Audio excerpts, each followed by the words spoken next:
घरे जदि कम पनीपरिबा किंबा कम सामग्री थिबो और घरे मेंबर थिबे 6-7 जण तो समस्त केमिति कौन आम पेट पूरा खाइबा दे परिबा। तो से टाइप रे किछि रेसिपी आज मु बनैबी। आउ कौ रेसिपी बनाऊँगी केमिति कौन बनाऊँगी सेटा तो निश्चिंत देखिए। आ गोटे कथा होची जहाँ पाखर भी वीडियोटी पहुँचो जी भी देखिए तो प्लीज़ दयाकोरी वीडियोटी की फुल वॉच करेंगे कहीं ना बहुत जरूरी कथा किछि अच्छी वीडियो रे। तो चलते देखा कौ रेसिपी बनाऊँगी आ बहुत टेस्टी बहुत कम समय बनबार रेसिपी। जय माँ मंगला नमस्कार समस्त को केमिति अच्छे आपण मैंने मु तो बहुत भलरे अच्छी आशा करे माँ का दयारू समस्ते भलरे थे। ओडिशार दीदी ठंडा जना पड़ूनी कहीं मु घर को प्राय फोन करके बुझे आठी किंतु पंजाब रे एते ठंडा लगुच जे सकाल उठिया भी बिल्कुल इच्छा होनी। तो एमती किसी रेसिपी बनाऊली जो कि माने जल्दी भी बनीज अधिक समय किचन रूम रे ठिया होगा भी पड़ोनी। तो चलन देखा आज रेसिपी। तो प्रथम मु तेल गरम करके कोबी आलू को काटिकी भल भाव सन्तुलई देवी। सन्तुला सहित किसी कथा भी हो गोटे भल झील कि गोटे भल बोहू सबुबले तार यही सोच रही थाए कि यह ही भावुए कि जितकी भी जिनस घरे थाउ जितकी भी सामग्री थाउ तो से जहाँ भी सी बनइब समस्ते जमी खुशी खाईपारे और समस्त जमी हो भी जीव। ता सहित एमती भी हुए कि मास शेष हो कि हप्ता शेष हो माने जिनस तो सरी आसे आउ अल्प भी एमती सामग्री रही जाए जोटा मैंने गोटे आइटम किसी बनई पार्बनी भाव नि तो कोबी खंडे अच्छी कि आलू दीटा अच्छी। तो जब आम से तरकारी करवा आउ जेकोसी पनीपरिया अल्प अच्छी से गोटे गोटे जिन परिवा कले भी कहार की तो हो पारे कहीं भी खुशी खाईपारे जनू जदि क्या बनई देदेवे तो आउ जड़े रागिजे। तो सहीपरी घर स्त्री लोक मानकर आइडिया या थाए कि एमती किसी बनईबी जो थे कि समस्ते खुशी होगी खाईदेवे। तो एठी ना दीटा अंडा मात्र थिला आउ सी भी खराब हो जाता तो सीझे तो एमती किसी करहबनी तरकारी आउ ता सहित मुझे भाविली आमलेट करदेवी। आमलेट कले भी समस्त को हेनी आउ जदि भजा भी करती सी भी समस्त को पूरा हो न था। तो से मुझे अलग किसी आइडिया बाहर करके किसी अलग बनई आउ टेस्ट भी बहुत भल होता।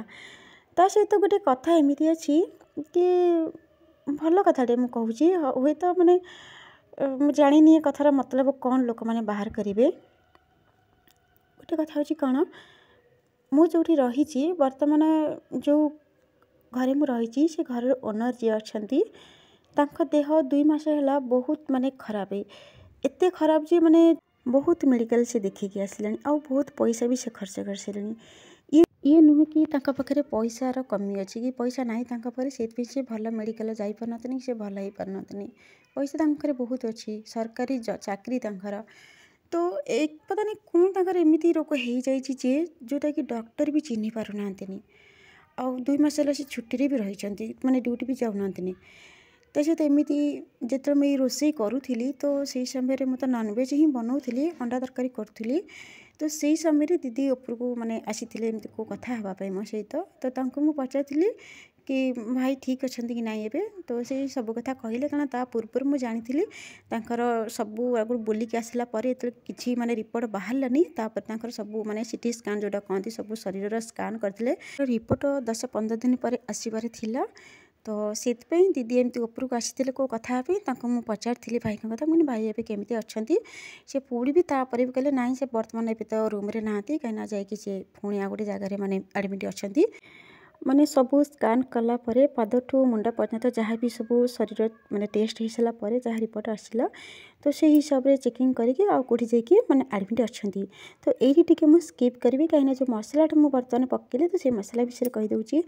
ये जो बटा मसला मुझे से लंका रसुण पियाज अदा हल्दी गुंड ता सहित धनिया गुंड आउ चीना बादाम गोटे चामच जीरा भी टिके किछि आ गोटे टमाटर एमती सबकि पकईकि बढ़िया फाइन पेस्ट गोटे बनई तापर किसी गरम मसला पकईकि ये टमाटर 2टा तापर कंचा लंका पकई भल भाव में मुझे आउ 2 मिनिट खंडे कषिदेवी।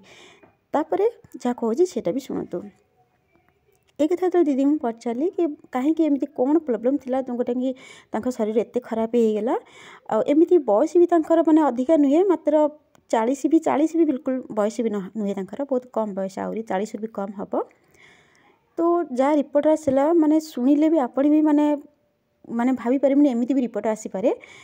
एटा रिपोर्ट थला से पिला बेलू केबे माने नॉनवेज खाई नांतनी बोली तांको देहर आज ए अवस्था। जो विटामिन आम नॉनवेज रु आम शरीर को जाए तो से विटामिन किसी तांको शरीर को जाइनी बोली तो सेइतपई से आज ए रोगर माने सम्मुखीन होइछन। जो रोगर माने तांको माने सब किछि भूली भी जाउछन्ती, किछि मन रहउनी, घरे कोन होछि कोन नै किछि भी जानि पारुनंतनी। एकुटिया जदि रूम रे अछथि सेथिरे भी तांको डर लागुछि काले के मो पाखु आसी मोर किछि क्षति कर देबो, एई टाइप रे तांको डर मने रहउछि। तो आपण भाबी देखिले माने आइंष खाई नांतनी बोली कि माछ की चिकन खाई नांते बोली तांको एते बड़ रोग हो जाइछि। पिला से बिल्कुल भी छुई नांतनी खाई नांतनी। तो मु भाबुଥିଲି मो पिला मानको बंद करदेबी।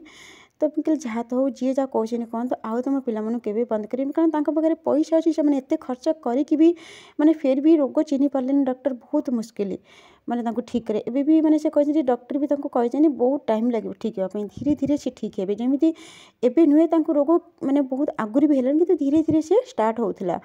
तो तापर भी जाइए एबे माने क्लीयर जना पड़ला तो अधिक है तापर पता लगे कि हाँ किसी तांकर प्रॉब्लम अच्छी। एमती मैंने अचानक चलला समय माने मुंडे चक्कर आसबा एटे भी माने रास्ता पड़ी जावा ए टाइप रे तांकर प्रॉब्लम हुए। तो यही हूँ कथा बस कौन कह आपन भी जहाँ कमेंट रे कहिबे।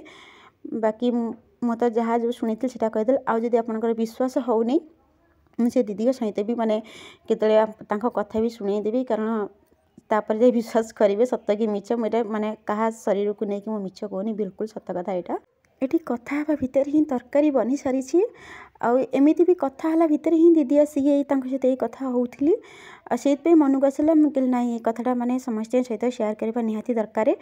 तो वीडियोटी केमती कौन लगे निश्चय जनइबे। तो पुणी देखा गोटे नुआ वीडियो रे, से पर्यंत समस्त को बाय बाय।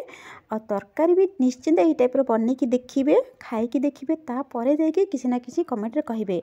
तो समस्त को बाय बाय। जय माँ मंगला।